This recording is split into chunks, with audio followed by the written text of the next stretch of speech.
பாகுபலி பேருக்கு அர்த்தம் வந்து பலம் பொருந்திய கைகளை உடையவன் அப்படின்றதான் அதோட பொருள். அந்த பலம் பொருந்திய கை இந்த படத்தில் ஒருத்தருக்கு இல்லை, நிறைய பேருக்கு இருந்திருக்கு. இந்த படத்தோட இயக்குனர், தயாரிப்பாளர், ஒவ்வொரு நடிகர், ஒவ்வொரு தொழில்நுட்ப கலைஞர்களுக்கும் இருந்திருக்கு. இந்த படத்தில் வேலை பார்த்தது வந்து ரொம்ப ஒரு அழகான அனுபவம். 2.5 வருஷமாக இந்த படத்தில் வேலை பார்த்துட்டு இருக்கேன். வசனங்கள், பாடல்கள் ரெண்டுத்துலேயும்.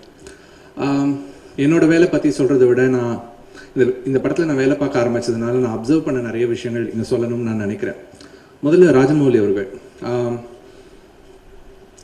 எனக்கு நிறைய படங்கள், சில படங்கள் வேலை பார்த்துருக்கேன். ஆனால் இது மாதிரியான ஒரு அனுபவம் கிடைச்சதில்லை. ஒரு படத்துக்கு நான் வசனம் எழுதிட்டு அந்த வசனத்தை வந்து இங்கே இருக்கிற நடிகர்கள்லாம், பிரபாஸ், ராணா, அனுஷ்கா, சத்யராஜ் சார், நாசர் சார் எல்லாரும் உட்காந்துக்கிட்டு அந்த வசனங்களை வந்து நாங்கள் படித்து பார்த்தோம்.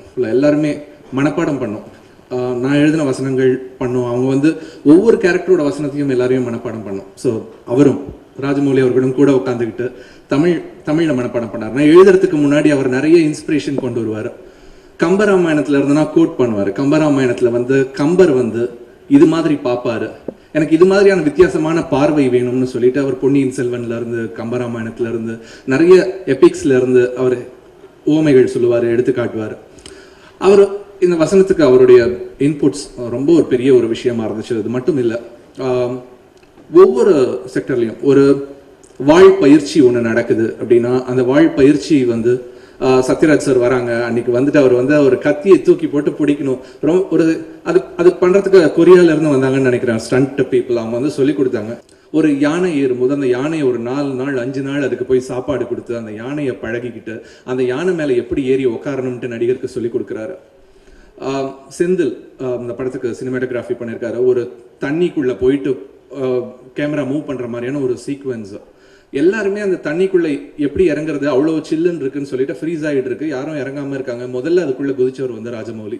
அவர் உள்ள குதிச்சு உள்ள போய் பார்த்துட்டு இந்த ஆங்கிள் கேமரா வரணும்ட்டு வெளியில வந்துட்டு கண்ணு அவருக்கு தெரியல. ஏன்னா அங்க வெளியில வந்த உடனே அந்த தண்ணிக்குள்ள போயிட்டு வந்த உடனே கொஞ்ச நேரம் அவரால் பார்க்க முடியல. ஒரு 2 மணி நேரம் பார்க்க முடியாம இன்ஸ்ட்ரக்ஷன் மட்டும் கொடுத்துட்டு இருந்தார் எல்லாருக்கும், முகத்தை போட்டு கழுவிக்கிட்டு. ஸோ இந்த மாதிரியான ஒரு கமிட்மெண்ட் ஒருத்தருக்கு இருக்கும்போது, ஒரு தலைவருக்கு இருக்கும்போது, ஒரு குழுவோட தலைவருக்கு இருக்கும்போது அந்த குழு எவ்வளவு இன்ஸ்பயர்டா இருக்கும் அப்படின்னு சொல்லிட்டு எல்லாரும் தெரிஞ்சுக்க முடியும். ஒவ்வொருத்தருக்கும் அவ்வளவு இன்ஸ்பயர் பண்ணியிருக்காரு அவருடைய ஒர்க் மூலமா.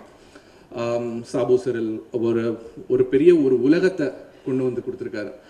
அவ்வளவு டீட்டெயில்ஸ். ஒரு ஹால் ஒன்று பண்றோம் அப்படின்றது மட்டும் இல்லை, அந்த ஹாலில் இருக்கிற சின்ன சின்ன பொருட்கள், சைட்ல ஒரு சின்ன டேபிள் இருக்கும், அதுல வந்து அந்த எழுதுறவங்க கவிஞர்கள் உட்காந்து எழுதுற மாதிரி ஒரு டேபிள் எங்கேயோ கார்னர்ல இருக்கும். அந்த டேபிளுக்கு சைட்ல இருக்கிற அந்த ஒரு ஒர்க்மேன்ஷிப், அதுக்கு மேல அந்த பீலி வைக்கிற அந்த ஒரு சின்ன ஒரு குவளை மாதிரி இருக்கும், அதுக்கு அவங்க பண்ணியிருக்கிற வேலைப்பாடுகள்னு சொல்லிட்டு அப்படி வந்து ஒரு உலகத்தை வந்து கண் முன்னாடி கொண்டு வந்து நிறுத்தியிருக்காங்க. ஒவ்வொரு டெக்னீஷியனும், அவங்க அந்த ஆக்டர்ஸ் எல்லாரு கூடயும் சேர்ந்து ஒர்க் பண்ற ஒரு ஆப்பர்ச்சுனிட்டி இந்த படத்துல கிடைச்சது. சத்யராஜ் சார் கூட, நாசர் சார் கூட டப்பிங்ல இருந்து ரொம்ப ரொம்ப நல்ல ஒரு எக்ஸ்பீரியன்ஸ். ஸோ அந்த என்டையர் டீமுக்கு, ஷோபு சாருக்கு, என்டையர் டீமுக்கு என்னுடைய நன்றி சொல்லிக்கிறேன். சத்யராஜ் சார், அந்த போஸ்டர்ஸ்ல பார்க்கும்போது இந்த அழகான முகம், அந்த தாடி, அந்த முடிக்குள்ள புதஞ்சிருந்தது. ஆனா வந்து எங்களுக்கு தெரியும் உங்களை பத்தி, லைக் என்னதான் இருந்தாலும் வந்து சத்யராஜ் சார் ஹேண்ட்ஸம். அது வந்து நான் ஏற்கனவே அடிக்கடி சொல்லிட்டு இருக்கேன். அழகான முகம் ஒத்துக்கிட்டதுக்கு பெரிய நன்றி. முதல் விஷயம், இது வந்து ஒரு நேரடியான தமிழ் படம். தயவு செய்து யாரும் டப்பிங் படம் நினைச்சுக்காங்க, அதுதான் மிக முக்கியமான விஷயம். எல்லா ஷாட்டும் 2 தடவை எடுத்த படம், ஒரு நேரடியான தமிழ் படம். அதுதான் இந்த படத்தினுடைய மிக முக்கியமான ஒரு விஷயம். இப்போ சில பேர் சிரிக்க வைக்கிறதுக்கு படம் எடுப்பாங்க, காமெடி படம். அழ வைக்கிறதுக்கு படம் எடுப்பாங்க, சோக படம். கை தட்டுறதுக்காக படம் எடுப்பாங்க, ஒரு கமர்ஷியல் படம். சிந்திக்கிறதுக்காக படம் எடுப்பாங்க, ஒரு லைக் ரத்த கண்ணீர், பராசக்தி, எங்க அமைதிப்படை, அது மாதிரி. வாயை பொழக்கிறதுக்காக ஒரு படம் எடுக்க முடியுமா? அதுதான் பாகுபலி. இது வந்து இப்போ படம் ஆரம்பிக்கல ஆடியன்ஸ் அப்படி உட்கார்ந்ததுதான் 2.5 மணி நேரம், எவ்வளவு நேரம்னு தெரியல. அப்படி ஒரு நீங்க இந்த இதுல பார்த்துருப்பீங்களே, இதனுடைய ப்ரிப்பரேஷன் என்ன அப்படிங்கிறது வந்து அதை பார்த்தாலே தெரியும். உண்மையிலேயே இப்படி ஒரு படத்தில் நடிக்கும் வாய்ப்பு மறுபடியும் எனக்கு கிடைக்குமா தெரியல. கிடைக்கும், மறுபடியும் ராஜமௌலி சார் அந்த மாதிரி ஒரு படம் எடுத்தாருன்னா கிடைக்கும்னு நினைக்கிறேன். ரொம்ப மதன் கார்கி சார் சொன்ன மாதிரி ஒவ்வொரு விஷயத்திலையும் ரொம்ப தெளிவா இருக்கிற ஒரு டைரக்டர். அதுதான் இந்த அவருடைய படம் இந்த அளவுக்கு வர்றதுக்கு காரணம், அதுதான் முக்கியமான காரணம். And sir MGR sir, Sivaji sir அவங்களோட சரித்திர படங்கள் வந்து நாங்கள் பார்த்துருக்கோம். அவங்களோட டயலாக்ஸ் எல்லாம் நீங்கள் வந்து படங்களில் பேசியிருக்கீங்க. இப்போ நீங்கள் ஒரு சரித்திர படம் பண்ணும்போது எப்படி இருந்தது? எனக்கு அது ஒரு நீண்ட நாள் கனவு. நான் கதாநாயகனா நடிச்சிட்டு இருந்தப்போ புரட்சி தலைவருடைய 1000ல் ஒருவன் மாதிரி, நாடோடி மன்னன், அடிமை பெண் மாதிரி நடிக்கணும்னு ஆசைப்பட்டேன். கொஞ்சம் வயசானதுக்கு அப்புறம் பாரதி ராஜா சார் சொன்னாரு, உங்களை வச்சுட்டு உமர் முக்தார் மாதிரி ஒரு படம் எடுக்கணும் சத்யராஜ் அப்படின்னாரு. இதெல்லாமே ஒரு கனவாவே இருந்தது. இப்போ அந்த கனவு வந்து நனவாயிருச்சு. அது வந்து ஒரு சரியான டைரக்டர் கிட்ட நனவாயிருக்கு. அதாவது எந்த அளவுக்கு அவர் கீனா இருக்காருன்னா, மதன் கார்கி சார் சொல்லிட்டாரு, இதெல்லாம் பார்த்துட்டீங்க. முதல் நாள் ஷூட்டிங்ல ஒரு வசனம் பேசிட்டு வரேன். எனக்கு ரொம்ப திருப்தியா இருக்கு, சுத்தி இருக்கவங்க எல்லாருக்கும் திருப்தி. டைரக்டர் சார் கூப்பிட்டு ராஜமௌழி சார் வந்து, சார் நல்லா இருந்தது சார், அந்த ஒரு இடத்துல 5-6 ஸ்டெப் வரையில மட்டும் இந்த கண்ணை சிமிட்டிட்டீங்க சார் அப்படின்னாரு. எனக்கு கொஞ்சம் சுருக்குனாச்சு. என்னய்யா கண்ணை சிமிட்டுறது ஒரு பெரிய பிரச்சனையா? சரி, நான் எப்போ இருந்தாலும் டைரக்டர் என்ன சொல்றாங்களோ அதை பண்ணிடுவேன். அது ஒரு தடவை மானிட்டர்ல பார்த்தேன், மறுபடியும் கண்ணு சிமிட்டாம நடிச்சேன். அப்படியே அந்த விஷயம் வந்து என்ஹான்ஸ் ஆகுது. அப்போ எந்த அளவுக்கு ஒரு விஷயத்துல கேர்ஃபுல்லா இருக்காரு. அப்புறம் பாகுபலியை பத்தி, பிரபாஸ் கேரக்டரை பத்தி நான் ஒரு சீன்ல சொல்லணும். என்ன, நான் சொல்றதுல வந்து அந்த கேரக்டர் எவ்வளவு எனக்கு கடவுள் நம்பிக்கை இல்லை, கடவுளை பத்தி சொல்ற மாதிரி சொல்லணும். இப்ப ராஜமௌழி சார் என்கிட்ட அதை எக்ஸ்பிளைன் பண்றாரு. எந்த அளவுக்கு ஸ்டடி பண்ணி வச்சுட்டு இருக்காரு பாருங்க. நான் ஒரு கடவுள் நம்பிக்கை இல்லாதவன் தெரிஞ்சுக்கிட்டு, தீவிரமான எம்ஜிஆர் ரசிகன் தெரிஞ்சுட்டு, சார் இப்ப நீங்க இதை வந்து பாகுபலி மறந்துருங்க சார், பாகுபலி பிரபாஸ் எல்லாம் மறந்துருங்க சார், நீங்க வந்து எம்ஜிஆர் சாரை பத்தி பேசுனீங்கன்னா எப்படி சார் பேசுவீங்க? உங்களை அறியாம அந்த முகத்துல அந்த வந்து நான் வந்து முதல் தலைவரை பார்த்தப்போ அவர் வந்து என்கிட்ட இப்படி பேசினாரு, அவர் என்னை கட்டி பிடிச்சாரு அப்படின்னு பேசும்போது உங்க முகத்துல ஒரு இது வரும் இல்ல சார், அப்படி நீங்க நினைச்சிட்டு பேசுங்க சார். அதாவது எவ்வளவு ஒரு சைக்கலாஜிக்கலா ஆக்டிங்க வெளியில கொண்டு வராரு பாருங்க. அது அவ்வளவு சந்தோஷமா இருந்தது. சோ அதான், இனி இதுதான் படம், இதற்கு மேல் படம் இனிமேல் தான் வரணும், அதான் சொல்ல முடியும். அண்ட் பிரபாஸ் சாரோட ஏற்கனவே வந்து ஒரு படம் நடிச்சிருக்கீங்க. அண்ட் இப்போ இந்த படம் நடிக்கும்போது ஆஸ் a person அவர் எப்படி மாறி இருக்காரு? பிரபாஸ் வந்து அவர் ஃபேன்ஸ்ல செல்லமா டார்லிங் தான் கூப்பிடுவாங்க. லொகேஷன்லயே அவர் எல்லாம் டார்லிங் தான் கூப்பிடுவாங்க. உண்மையிலேயே அவர் ஒரு டார்லிங் தான். ஆமா, அவ்வளவு ஹம்பிள். அவர் பாருங்க எப்படி உட்காந்துருக்காரு, அவ்வளவு சூப்பர் ஹிட்ஸ் கொடுத்துருக்காரு. அப்படி ஒரு ஹம்பிள். அதாவது வந்து ரொம்ப ஒரு குழந்தை மாதிரி டைரக்டர் என்ன சொல்றாரு அதுதான். அங்க நம்ம ஆக்ட் பண்ணல வந்து இவ்வளவு எஃபர்ட்ஸ் பாக்குறீங்களே, லொகேஷன்ல வந்து சிரிச்சுக்கிட்டே இருப்போம். அது ஒரு காலேஜுக்கு போய் காம்பவுண்ட் மேல உட்காந்துட்டு திருட்டு தான் படிச்சுட்டு பசங்கள்லாம் பேசிட்டு அப்படி இருக்கும். அது மாதிரி தான் நாசர் சார் நல்லா பையன் மாதிரி தான். ரொம்ப ஓவரா ஜோக் அடிச்சு ஒரு ரொம்ப நல்ல சீரியஸான சீன். இந்த ரம்யா கிருஷ்ணன் என்ன பெரிய சின்ன ஜோக் அடிச்சா அந்த அளவுக்கு ஒண்ணுமே இல்லை சார். டைரக்டர் சார் அந்த அளவுக்கு மேட்ரே இல்லை சார். தயவு செய்து நாசர் சாட்சி, பிரபாஸ், ராணா, அனுஷ்கா, தமன்னா எல்லாம் இருக்காங்க, அந்த அளவுக்கு ஒண்ணு இல்லை, ஒரு சின்ன ஜோக்கு. பட் சில பேர் பெருசா சிரிப்பாங்க. நம்ம கார்த்திக் சார், நவரச நாயகன் கார்த்திக் மாதிரி அப்புறம் 2 தடவை பார்த்தாரு, இவன் வேற ஒரு வயசான நடிகை என்னடா சொல்ல, அப்புறம் பொறுக்க முடியல வந்து, சார் ரொம்ப சார் யோசிச்சு பாருங்க சார், ரொம்ப முக்கியமான சீரியஸான சீன் சார், கொஞ்சம் ப்ளீஸ் ஜோக் அடிக்காம இருங்க சார். சார் நான் ஒண்ணுமே பண்ணல சார், பேசாம இருந்தாலும் கூட ரம்யா கிருஷ்ணன் சிரிக்கிறாங்க சார், அதுக்கு நான் பொறுப்பு இல்லை சார். ஏன் நான் ரம்யா கிருஷ்ணன் எதுக்கு சிரிக்கிறீங்க? இல்லை சார் பேசாம இருந்தாலும் உங்களை பார்த்து சிரிக்காம இருக்கு. என்னையா அது வம்பா இருக்குது சார். இப்படியெல்லாம் வந்து இந்த படத்துக்கும் இது வந்து நீங்க அந்த லொகேஷன் நடந்த விஷயத்துக்கு சம்பந்தமே இல்லை.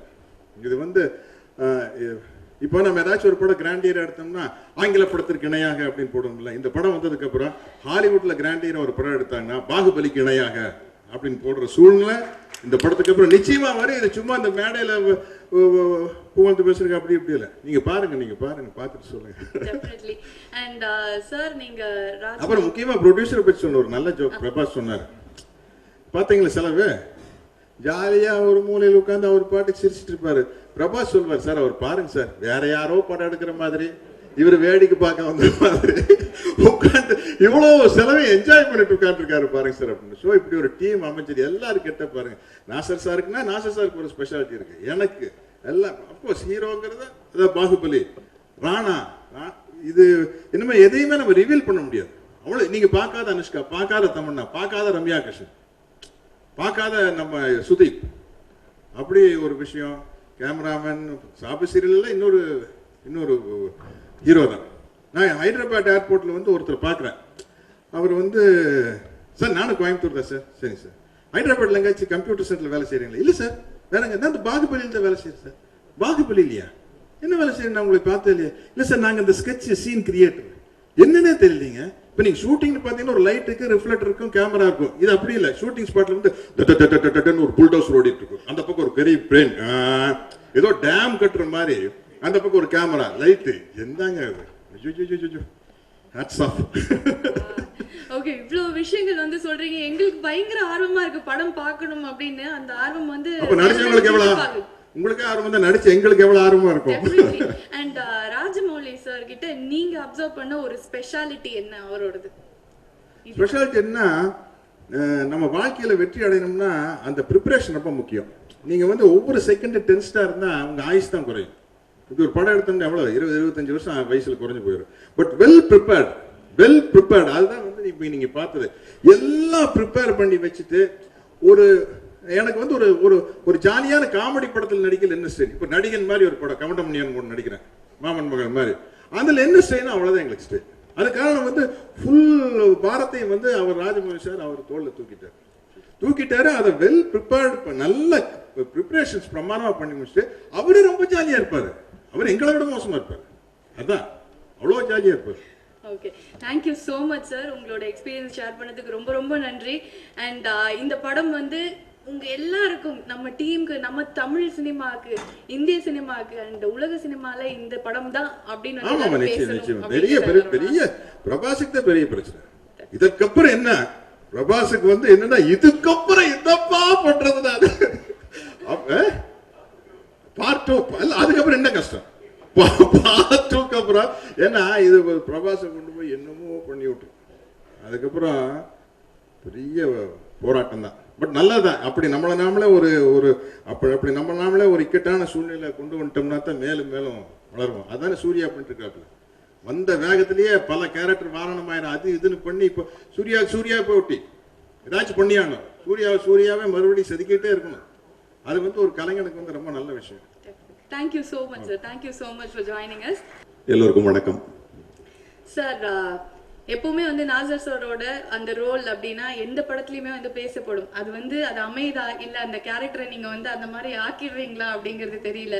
பட் இந்த படத்துல உங்களோட கேரக்டர், அதோட ஸ்பெஷாலிட்டி என்ன வித்தியாசமா இருக்குன்னு சொல்லுங்க சார். அப்படி இல்லை, ஃபர்ஸ்ட் என் மேல நம்பிக்கை வச்சிருக்க கதாசிரியர்கள், இயக்குநர்களுக்கு தான் நான் நன்றி சொல்லணும். ஸோ அவங்க நம்பி ஒரு கதாபாத்திரத்தை கொடுக்கும்போது அது எவ்வளோ சிறப்பாக கொடுக்க முடியுமோன்றது தான் நினைக்கணும். So I gave 70% to them, 30% நான் எடுத்துக்கிறேன், அவ்வளோதான். இந்த படம் கதையை வந்து ராஜமௌலி சார் என்கிட்ட சொல்லும்போது எல்லாருக்குமே ஆன மாதிரி எனக்கும் வந்து அந்த மயிர் கூச்சி இருந்தது. ஏன்னா அவர் கதை சொல்ல அவர் இது முதல் படம் கிடையாது. இதுக்கு முன்னால் சிம்ஹாதிரி ஒர்க் பண்ணியிருக்கேன், சைன்னு ஒரு படம் ஒர்க் பண்ணியிருக்கேன். ஸோ அவர் என்ன யோசிப்பார், அவர் என்னன்னு தெரியும். பட் ஆனால் இந்த இவ்வளோ பெரிய கேன்வஸை நான் எதிர்பார்க்கவே இல்லை. ஒரு மகாபாரதம் கேட்குற மாதிரி இருந்துச்சு, ரொம்ப நல்லா இருந்துச்சு. அப்புறம் அதில் என்னுடைய கேரக்டர் சொன்னார், பிங்கள தேவன்ற character. I was very excited. எனக்கு வந்து இந்த மாதிரி சரித்திர படங்கள் வந்து எனக்கு ரொம்ப பிடிக்கும். ஏன்னா நான் நாடகத்துலேருந்து வந்தவன்றதுனால எனக்கு ரொம்ப பிடிக்கும். அப்போது அந்த பிங்களத்தேவன் அந்த கேரக்டர் சொல்லும்போது அப்போவே மைண்டில் வந்து நான் வந்து விஷுவலைஸ் பண்ண ஆரம்பித்தேன். அது எப்படி இருக்கும், என்ன பண்ணலாம், எப்படி ட்ரெஸ் பண்ணலாம், எல்லாம் பண்ணலான்னு. அண்டு ஒரு விதத்தில் பார்த்தா அந்த கதை முன்னகரத்தே அந்த கதாபாத்திரத்தை வச்சுதான். அந்த கதாபாத்திரத்தினுடைய ஒரு இயலாமையினால்தான் இந்த கதையை ரிவீல் ஆகுது அப்படின்னு நான் நினச்சிக்கிட்டு என்ன மையப்படுத்திக்கிட்டு அந்த கதையை கேட்டேன். அதனால எனக்கு ரொம்ப சுவாரஸ்யமாக இருந்துச்சு. இந்த ராணா தான் உண்மையாகவே இந்த படத்தினுடைய எதிர்நாயகன். அவனை முடிக்க வரத்து நான் பின்னால இருப்பேன். அதுதான் என்னுடைய character. And about the team, it's such a wonderful team. ரொம்ப டேலண்டடான ஆர்டிஸ்ட், டெக்னீஷியன்ஸ், எல்லாரோட, அதாவது எல்லாத்துலயும் வந்து எக்ஸலென்ட்டா இருக்கக்கூடியவங்க ஒரே படத்துல வந்து சேர்ந்தா எப்படி இருக்கும், அந்த மாதிரி ஒரு டீம் அமைஞ்சிருக்கு. இந்த டீம் பத்தி சொல்லுங்க சார். இப்போ எல்லாருமே ஒரு படம், ஒரு நல்ல படம், ஒரு பெரிய படம் பண்ணும்போது கஷ்டப்பட்டு வேலை செஞ்சோம் அப்படின்னு சொல்லுவாங்க. இந்த படத்தை நாங்கள் கஷ்டப்பட்டதா தெரியல. சத்யராஜ் சார் தாடி வச்சுக்கிட்டது ஒரு கஷ்டம். எனக்கு வந்து நான் ஒரு பொய் கை வச்சிருந்தேன், அது எனக்கு கஷ்டமா தெரியல. இந்த மீசை தான் கம்பளி பூச்சி மாதிரி காத்துல படும்போது இருந்துச்சு, அதுதான் கஷ்டம். இந்த படத்துல வந்து யாருமே கஷ்டப்படக்கூடாது என்ற காரணத்தினால ஒரு வருஷம் ப்ரீ பிளானிங் பண்ணாங்க. அதுக்கு வந்து அந்த ப்ரீ பிளானிங்ல ஏறக்குறைய ஒரு லோ பட்ஜெட் படம் எடுத்துலாம். ஸோ அவங்க வந்து இது வந்து திட்டமிட்டு எடுத்த படம், கஷ்டப்பட்டு எடுத்த படமே கிடையாது. ஆக இது ஒரு பாடம். ஒவ்வொரு படமும் வந்து இந்த ப்ரீ ப்ரொடக்ஷன் வந்து நிறைய செலவு பண்ணா, நிறைய டைம் செலவு பண்ணா படம் வந்து ரொம்ப ஈஸியா போகும். ஆக நாங்க வந்து ஏன்னா இதுல இன்வால்வ் ஆன ஒவ்வொருத்தர், ஃபர்ஸ்ட் என்னுடைய டைரக்டரை பத்தி சொல்றேன். ராஜமௌலி சார் வந்து எனக்கு ரொம்ப நாளா தெரியும். அவர் ஸ்டார் டைரக்டர் ஆகிறதுக்கு முன்னால இருந்து எனக்கு தெரியும். நிறைய படிக்கிறவர், நிறைய விஷயங்களை விவாதிக்கிறவர். அவங்க அப்பா வந்து அவருக்கு வந்து ஒரு பெரிய பக்கபலம். அப்புறம் அவர்கிட்ட என்ன பார்த்தீங்கன்னா, ஒரு படம் மாதிரி ஒரு படம் இருக்காது. ஜென்ரலாக ஒரு படம் ஹிட் ஆச்சுன்னா அந்த டைரக்டர்ஸ் ஆகட்டும், ஆக்டர்ஸ் ஆகட்டும், அதுதான் தன்னுடைய அடையாளம் நினச்சிக்கிட்டு அதே மாதிரி படங்கள் பண்ணுவாங்க. ஆனால் ராஜமௌலி வந்து அது மாதிரி கிடையாது. ஒவ்வொரு படத்துல இருந்து திடீர்னு எங்கிருந்து அந்த ரக்பி நம்ம இந்தியாவில் கூட ஆரத்து கிடையாது, அதை கொண்டு வந்து போட்டு ஒரு பெரிய படம் பண்ணாரு. அதுக்கப்புறம் எல்லாத்த விட, ஏன்னா நட்சத்திர இயக்குநர்கள் ஆகும்போது நட்சத்திரங்களை வச்சே படம் பண்ணணும்னு ஒரு ஃபார்முலா இருக்கு. திடீர்னு ஒரு ஹீரோ, ஒரு ஈயை வந்து ஹீரோ ஆக்குறாரு. அதுக்கு அடுத்த படம் சரி, ஈக்கு அடுத்த படம் என்ன எடுப்பாருன்னு பார்த்தா ஒரு இது மாதிரி ஒரு டைனோசார் எடுத்திருக்காரு. So he can think anything and make it reality. அதுதான் ராஜமௌலியுடைய பெரிய விஷயம். அதுக்கப்புறம் இந்த படத்தினுடைய ஆக்டர்ஸ் பிரபாஸ் அண்ட் ராணா. பிரபாஸை பற்றி சொல்லவே தேவை. For women and men both you are darling to us. நான் அவர் கூடவே ஏற்கனவே ஒரு படம் ஒன்று, ரொம்ப சாஃப்ட் ஸ்போக்கன், ஒண்டர்ஃபுல் திங். ரொம்ப குசும்பு, அவர் ரொம்ப ஜென்டில்மேன் மாதிரி இருக்காரு. அவரும் சத்யராஜன் சேர்ந்தாங்கன்னா அவ்வளோ nice way. But I have to appreciate Rana specially for this film. ஏன்னா இந்த வயசுல ஒரு கதாநாயகன் ஆகணும்னு ஒரு முனைப்போடு செயல்படும் பொழுது, அது பெரிய படமோ சின்ன படமோ, இதே அளவுக்கு எஃபெக்டிவா ஒரு சின்ன படம் வந்து கிடைச்சிருந்தா கூட ராணா பண்ணியிருப்பார். பிகாஸ் இந்த படத்துல எதிர்நாயகனா இருக்கிறது எவ்வளவு முக்கியன்றதை வந்து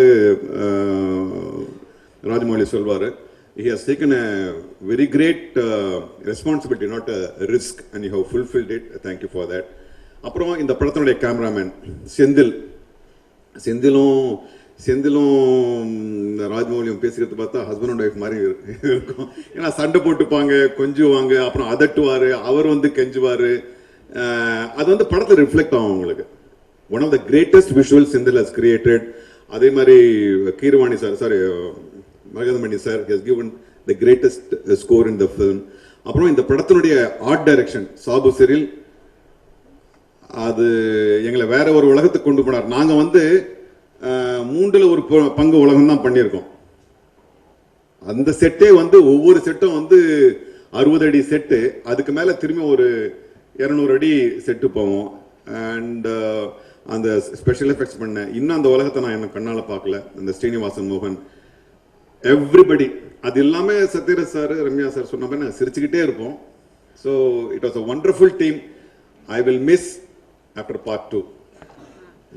அப்புறம் அவர் சொன்ன மாதிரி ராஜமௌலி, இந்த படத்தினுடைய உண்மையான பலம், இந்த படத்தினுடைய கதை மாதிரியே அவங்க ஒர்க் பண்ணதுலயும் பெண்கள் வந்து மிக முக்கியமான ஒரு பங்கு வச்சாங்க. the whole இந்த படத்துல வந்து மையம் வந்து பிரபாஸ் ராணான்றதை விட அவங்க 2 பேரையும் கட்டி மேய்க்கிற அந்த சிவகாமி என்ற கேரக்டர் தான். அதே மாதிரி ஒரு சிவகாமி எங்க யூனிட்ல இருந்தாங்க. So it was a wonderful team. I enjoyed. Thank you so much, sir. Thank you so much for joining us. உங்களோட எக்ஸ்பீரியன்ஸ் ஷேர் பண்ணதுக்கு ரொம்ப நன்றி sir. Thank you. And I thanks Shobi, and because without you this wouldn't have become a reality. Dream would have been a dream. And I thank Gnanavel Raja. ஒரு ப்ராடக்ட்டை பண்றது மட்டும் இல்ல, அவ்வளவு பெரிய ப்ராடக்ட்டை வாங்குறதுக்கும் ஒரு நம்பிக்கை இருக்கணும், ஒரு திறன் இருக்கும். ஞானவேல் ராஜாக்கு என்னுடைய வாழ்த்துக்கள். எல்லோருக்கும் என்னுடைய நன்றி. Thank you, sir. எல்லாருக்கும் வணக்கம். Good evening. Firstly, I thank all the members of the media for gracing this occasion. When Rajamouli made such a fine product, and people in different parts of the country labeled it saying it's India's largest motion picture, I'd want to thank another gentleman here, a very dear friend, a superstar himself, Surya. Thank you very much for pushing this envelope a little further and making sure this film reaches more and more people. and well, everyone spoke and everything. All I have to say, sir, is thank you very much for choosing me for playing Balal Deva, Palwal Deva in this film. Rana, எங்களுக்கு தெரிஞ்சு வந்து நீங்க சென்னைக்கு வந்து ரொம்ப பழக்கப்பட்டவர் தான். சென்னையில நிறைய நாள் இருந்திருக்கீங்க. ஏன் தமிழ் சினிமால வந்து வரல? Why? இல்லை, நான் ஆக்சுவலி ட்ரை பண்ணேன், யாரும் ரோல் எதுவும் கொடுக்கல. இதை நாங்க நம்ப மாட்டோம். இல்லை, நான் வந்து பிறந்தது சென்னை தான், அண்ட் அப்புறம் சின்ன வயசுலேயே ஹைதராபாத் போயிட்டேன். So my Tamil is little broken. And first படம் வந்து தமிழ் படம் பண்ணணும்னு ஆசை இருந்தது. But well, I guess it happens like this. Definitely. And nothing in a bigger and better way, that is. Yes. And இப்போ வந்து ஆல்ரெடி நீங்க வந்து பயங்கர ஹேண்ட்ஸம், பயங்கர ஃபிட்னு தெரியும். பட் இந்த படத்துக்காக நாங்க ஏவி பார்த்த அப்புறம் தெரிஞ்சது அவ்வளோ ஒர்க் பண்ணிருக்கீங்க. ஸோ பிசிக்கல் ஒர்க் அண்ட் அந்த மென்டல் ஸ்ட்ரென்த்தும் கண்டிப்பா நிறைய இருந்திருக்கும் இவ்வளோ பெரிய படம் வந்து பண்ணும்போது. ஸோ என்ன மாதிரி ட்ரைனிங்லாம் you underwent? First, we'll speak about physical training first. Yeah, physical training, the Rana that you're seeing right now is a small-sized version of me. I was almost 20 kilos heavier than what you're looking at me right now. Before starting this film, எனக்கும் பிரபாஸ்க்கு வந்து இந்த படத்துல fight master வந்து Peter ஹேன், and him and Rajmouli have done a lot of films together. Once they've designed action sequences, they've ஒரு Vietnam வந்து ஒரு 4-5 fighters and trainers came for us. They've been training us for about 5-6 months before we start the film, and which is why you see action like this happening. Adura mental strain இந்த படத்துல ஒண்ணும் கிடையாது, because like Nazar sir said, like Satyaraj sir said, you're only laughing throughout the film. And the co-star, the hero of this film, Prabhas, who is darling னு சொல்லுவார்ல, அது it's actually very very true. நான் அந்த மாதிரி ஆளை பார்த்ததே கிடையாது. He is probably one of the nicest human beings I've met in my life. In the heroine Anushka and Tamanna being probably the most hardworking lady on the planet that they make.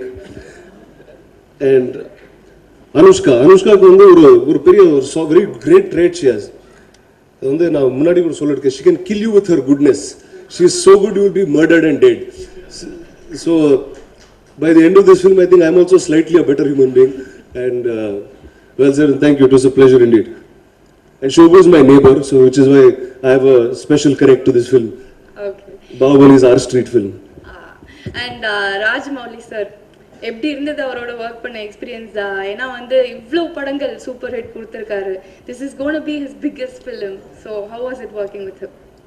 First Nanchival, I'm not such a big star or haven't done films of that scale. I didn't know I'd be part of that big stamp that says NSS Rajamouli film. I've been obviously seeing that all my life, and I think first is I have to be very very thankful that he's chosen me for the part of this role in the film.